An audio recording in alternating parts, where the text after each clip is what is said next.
Nous sommes ici et nous faisons route vers le solstice d'hiver que nous atteindrons dans 6 semaines. Ce voyage, vous le faites sur une boule qui tourne autour de son axe. Vous voyez la Terre tourner, vous voyez les heures s'écouler sur les cadrans solaires. Ils sont en quelque sorte un modèle réduit de l'axe de la Terre. Quand la Terre tourne, l'ombre marque l'heure et la rotation de la Terre. D'autres repères montrent la rotation de la Terre. L'ombre d'un arbre qui se déplace au cours de la journée, ou les rayons de soleil qui entrent par la fenêtre et qui glissent lentement sur le sol. C'est comme ça que tous les jours, à tout moment, sans instrument astronomique, vous pouvez voir la Terre tourner. Mais la rotation de la Terre empêche d'observer le ciel. Nous sommes accompagnés par les planètes, mais nous avons du mal à observer leur mouvement. Si la Terre avançait sur son orbite sans tourner sur elle-même, comme un train sur son rail, nous aurions tout le temps de voir à notre droite les planètes que nous doublons, par exemple Mars, et à notre gauche, Mercure ou Vénus, les planètes qui vont plus vite. Mais la Terre est un énorme manège qui, en avançant, tourne autour de son axe. Tout semble tourner car notre champ de vision tourne avec la Terre, et nous voyons le Soleil traverser le ciel. Mais ce n'est que l'effet de la rotation de la Terre. Et la nuit, la rotation de la Terre fait défiler devant vous lune, planètes, étoiles, et vous empêche de distinguer les vrais mouvements des astres. À cause de la rotation de la Terre, nous voyons le ciel comme un pilote qui essaierait d'atterrir sur la piste alors que son avion est en vrille. Il faudrait stabiliser notre champ de vision. Par exemple, pour observer et comprendre le vrai mouvement de la Lune, il faut vous libérer des effets de la rotation de la Terre. En prenant des repères, à l'horizon, dans l'enfilade de votre rue ou sur l'immeuble en face de chez vous.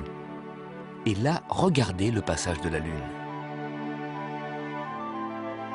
La Lune qui traverse le ciel de gauche à droite, ce n'est pas le vrai mouvement de la Lune, c'est l'effet de la Terre qui tourne. Le vrai mouvement de la Lune, vous le verrez quand la Lune, demain soir, sera à 2 largeurs de main plus à gauche que la veille, et le lendemain encore plus à gauche. Ce décalage d'un soir à l'autre montre que la Lune tourne autour de la Terre, et en 29 jours, après un tour complet, elle reviendra de nouveau sur votre repère de ce soir. C'est ça le vrai mouvement de la Lune.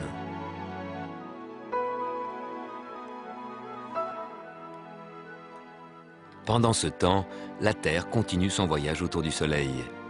Comment voir ce mouvement? Au fur et à mesure que la Terre progresse, l'angle des rayons du Soleil change.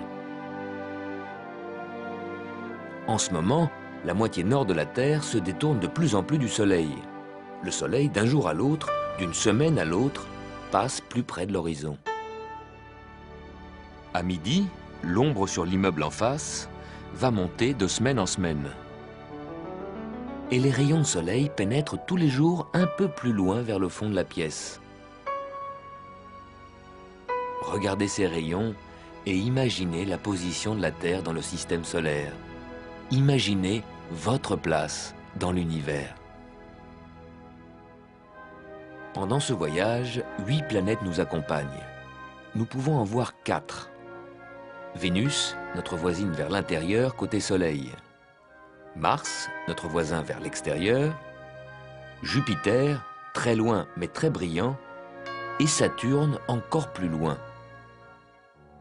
Comme les planètes filent sur leur orbite à des vitesses différentes, elles changent constamment de position dans le ciel. Et puis elles vont très vite. Vénus, 125 000 km/h. Mercure, 180 000 km/h.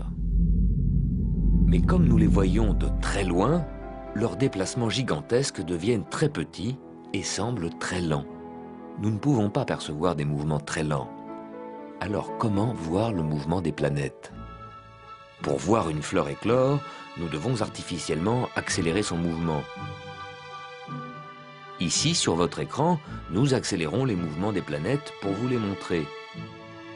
Dans la réalité, vous pouvez d'une certaine manière accélérer le mouvement des planètes. Prenez des repères, un arbre, une maison, puis comparez la progression des planètes d'une semaine à l'autre. Vénus, Mars et Jupiter. Vous verrez leur déplacement, vous pourrez imaginer leur orbite et voir le fonctionnement du système solaire.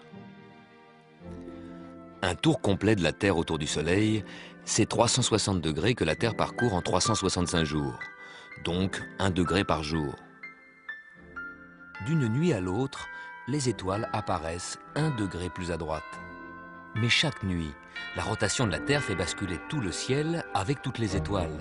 Alors comment percevoir ce tout petit décalage quotidien de 1 degré? En prenant des repères. Des arbres à l'horizon, le toit d'un immeuble ou l'enfilade de la rue. Et un repère dans le temps. La même heure tous les soirs. Si vous regardez chaque soir à la même heure dans la même direction, vous verrez le décalage des étoiles. La Terre est dans la même position que la veille et vous n'êtes donc plus gêné par la rotation de la Terre. Libéré des effets de notre rotation, vous pourrez voir d'un soir à l'autre ou d'une semaine à l'autre la progression de la Terre sur son orbite. Elle se dessine dans ce tout petit décalage des étoiles chaque soir, une largeur de main chaque semaine. Pour comprendre les mouvements des astres, pas besoin d'instruments sophistiqués. Il suffit de prendre des repères. Et c'est gratis.